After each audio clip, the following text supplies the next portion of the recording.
আসসালামু আলাইকুম রহমতুল্লাহ। ছোট্ট একটা দোকান করি, বেকার ঘুরি না, কোনো রকম দুইটা ডাল ভাত খাই আর কি। এটা দেখে পরিচিত কিছু আপন মানুষের চোখে ধৈর্য ধরে না।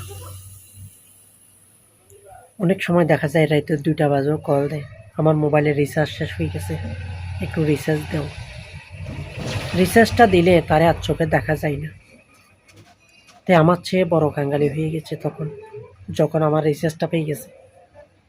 150 টাকা 200 টাকা রিচার্জ নিছি, কারণ জানে আমি একজন ব্যবসায়িক, ছোট হোক বড় হোক, কোনো রকম একটা এই যে পানের দোকান করে চলি আর কি, মানে রিচার্জ মিচার্জ বিক্রি করি।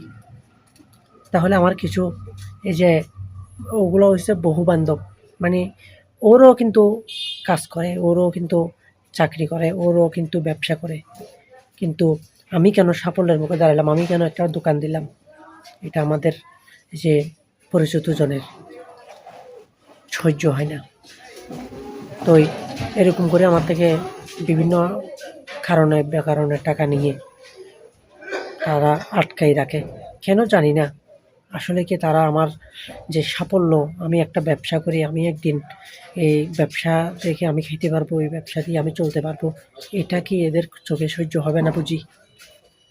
এরা সর্বদাই চেষ্টা করে আমার থেকে শুধু টাকা হাওলাত নেবার জন্য, টাকা ধার নেওয়ার জন্য, টাকা মোবাইলে রিচার্জ করার জন্য।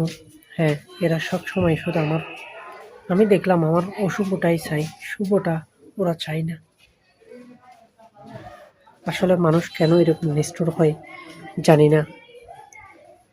এটা বলে না যে ও তো বেকার ঘুরে না, এই ছোট্ট একটা দোকান নিয়ে কোনো রকম চলে, কিন্তু এর ভিতরে কিছু আপন যেমন, মানে আসলে কিন্তু মানুষগুলো আপন সেজে গেছে আর কি, আপন সেজে আছে।